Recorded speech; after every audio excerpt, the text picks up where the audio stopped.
Okay, so in this box right here is an Australian Super Nintendo Mini. So hopefully the sound works on this. If it doesn't, I'll have to re-dub it. And you won't hear this, so let's get cracking. Pro tip, if you want to cut a box open, just give yourself a little smidgen of a blade. Ooh, super sharp. Razor sharp. And away we go. Oh, look at that. What are the odds? Oh, that didn't cut very well. What are the odds that it would be right way around? So I got the original Super Nintendo when it very first came out. So this is going to bring back some memories. 20 games in one. At least there's not like big advertising things over the top of it. Looks fairly similar to the original box. It's rated M in Australia for crude humour and sexual references. AC adapter is not included. That's okay. I can just power it off the TV. The TV's got USB ports. Wonder if I can get this out. Here. Come on, baby. Don't damage that box. It's pristine. Let's move that shipping box out of the way. Has the original Nintendo seal of quality. What else have we got? What's on the top here? A hand. Oh, a bit of damage there. Is that permanent damage or is it just a bit of scuff mark? I think it's a bit of a rub mark.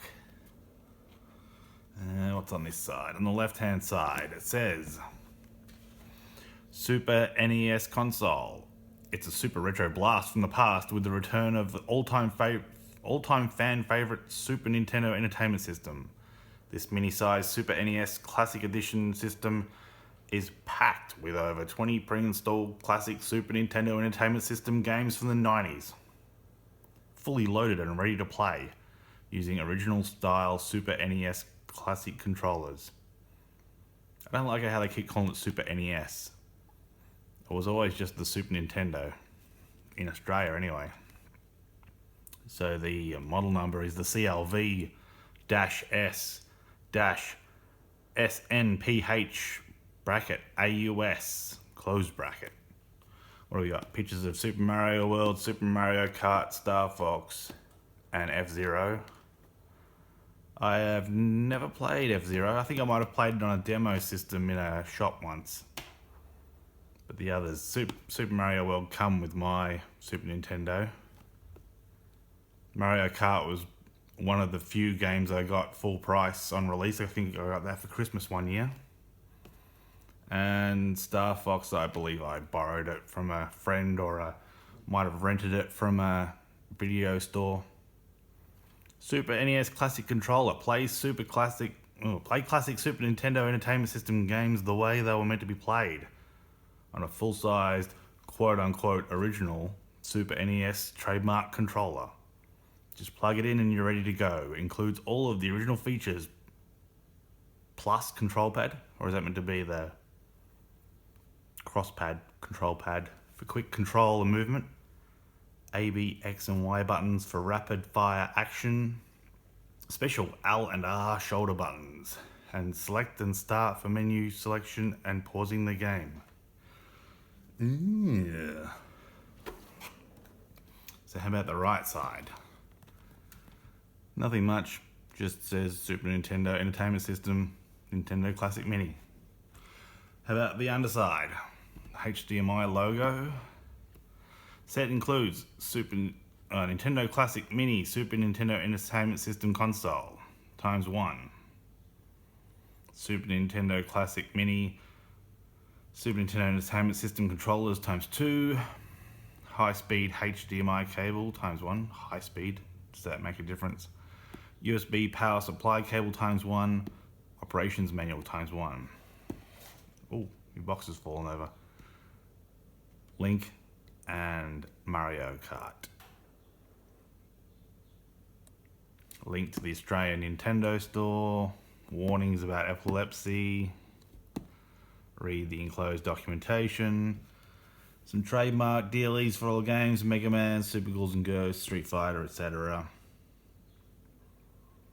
That symbol, which I have no idea what that means, probably some sort of a electronic certification. And on the back, the covers, the box art for all the games.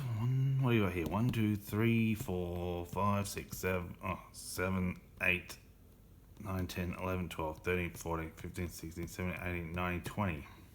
I believe that's all of them. Or is Star Fox 2 not included? Mustn't be, so it must be everyone but Star Fox 2. EarthBound is classified M. All other games included classified G to PG. Games are available in English only. So the games are Contra 3, the Alien Wars, which we got Super Probotector in Australia. We got the PAL version. I believe the PAL version was the Super Probotector one. Made no difference to me. I kind of liked the robot-y one. Donkey Kong Country. EarthBound. I've never played EarthBound. Played Donkey Kong Country in a demo in a video store. Final Fantasy III, never played it. F-Zero, played it in a store. Kirby's Dream Course, I don't think I ever saw that. I don't know if it was available for sale in Australia. Kirby Superstar. I don't think I saw a Kirby game until the Game Boy had a Kirby game? I don't know. Mega Man X. Never played it. Secret of Mana, played it, got stuck somewhere, and I think I borrowed it from a video store. By the time I had to return it, it was too late. I didn't get past the bit I was stuck on. Star Fox, I didn't actually enjoy Star Fox that much. Street Fighter 2 Turbo Hyper Fighting. I think I played the shit out of the original Street Fighter 2 on the Super Nintendo, but I might have mucked around a bit with Street Fighter 2 Turbo. Super Castlevania IV, I bought that with my own money when I was a kid, and I completed it in about 2 days, I think it was, like over the course of a weekend. And I'm like, that's a year's worth of pocket money, and I've just completed the entire game, so I took it back. I think I did that with Krusty's Funhouse as well. Super Ghouls and Ghosts, played that when I was a kid. It was way too hard for me. Super Mario Kart, that was the game I got for Christmas, and I played the shit out of it. Used to take my Super Nintendo to a mate's house who lived like a 5-minute walk from our school, and we used to go home at lunchtime and play Super Mario Kart for the entire lunch break. Super Mario RPG Legend of the Seven Stars, never played it. Will be interesting to see what it's like. Super Mario World, played the shit out of it. I remember the 3rd level in it, 4th level in it maybe.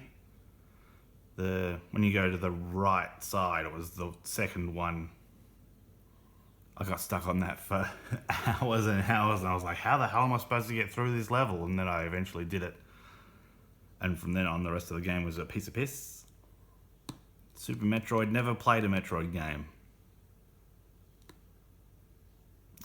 Super Punch-Out, never played a Punch-Out game. They seem pretty average to me. Like, you have to play through them once to observe the pattern, and then once you learn the pattern, you have to counter it. Seems pretty boring. Legend of Zelda, hired that again 5 or 6 times from a video store and played the shit out of it and completed it. I remember when I first defeated Ganon in the overworld, I was like, oh man, that was a great game. And then I realized, oh shit, I was not even halfway through the game. Eventually I bought a cartridge for Zelda off eBay. Yoshi's Island, never played it. And Star Fox 2, I have never played it either. So anyway, I suppose we better get stuck into it. Oh, yeah, the seal. Yeah. Oh, come on, baby. Come on. Get. Oh, a QR code. I don't know what that takes me to. Probably the manual website. I believe there's a website where you can get all the manuals from. Yeah. Is this going to be upside down? probably. It feels like it is. Let's put that box aside. And of course, it is upside down. Well done. Okay. Operations manual. That looks pretty boring. What's this? They're the cables for the gamepads.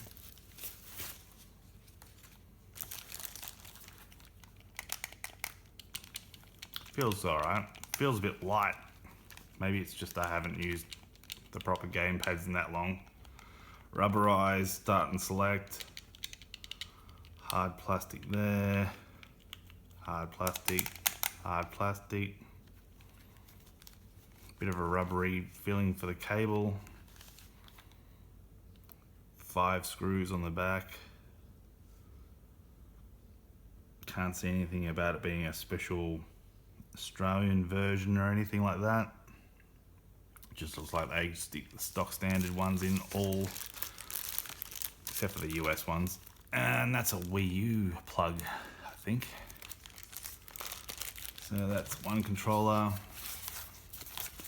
Might as well just check out the second controller, see if there's any blemishes or anything on it. No, looks good. Oh, yeah. Oh, what's under here? Interesting little box. That looks like a USB mini or micro. Just for powering it. What does it say? Disconnect cable and unplug AC adapter when not in use. I've got 1,001 of those cables lying around. Just a bog standard HDMI cable. Does it have any like Nintendo? Yeah, it says Nintendo on there. It's got a Nintendo stamp on that. Does the AC adapter come with a Nintendo stamp? Just a regular USB on that side. How about on this side? It has, as far as I can tell, nothing. Alright, and now the piece we've all been waiting for. The SNES Mini. Yeah. Dun, dun, dun, dun, dun. Good proportions. Feels good. Feels fairly sturdy. So what do we got? A slot, cartridge slot. Doesn't do anything. Eject button doesn't do anything. Just a solid lump molded into the surface. Reset button. That's just a simple switch. Power on, off, just like the old one. What's on the back here? A HDMI out and a DC in. HDMI logo. I don't know why you would put a HDMI logo on there. Is there a requirement for every device with a HDMI port to put a HDMI logo on it? Nintendo model CLV301, 5 volts. Just got the regular Nintendo.com address there, not the Australian one. Serial number. And the controller ports. They're just molded plastic. And a tab to lift out here.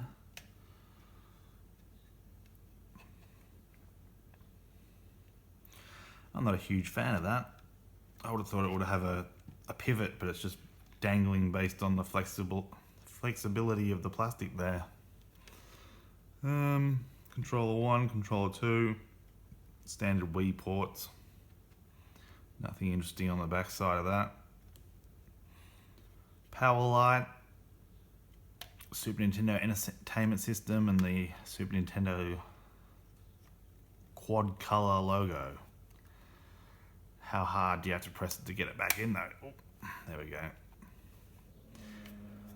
All in all, pretty good. Thanks for watching.